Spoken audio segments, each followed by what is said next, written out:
శ్రీమతి లలిత కుమారి కొల్లా.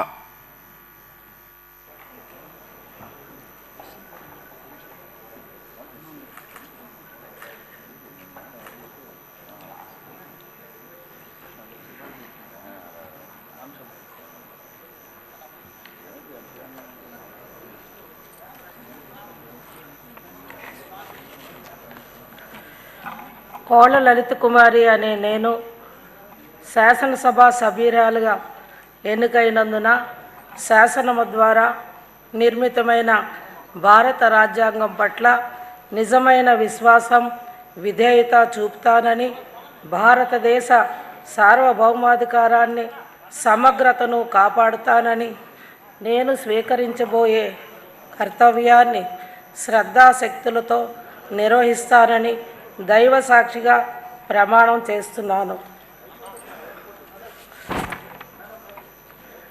ఆంధ్రప్రదేశ్ శాసనసభ సభ్యురాలినైన కోళ్ళ లలిత కుమారి అనే నేను సభ నియమాలకు కట్టుబడి ఉంటానని, వాటిని అనుసరిస్తానని, సభ మర్యాదలను పాటిస్తానని, సాంప్రదాయాలను గౌరవిస్తానని దైవ సాక్షిగా ప్రమాణం చేస్తున్నాను.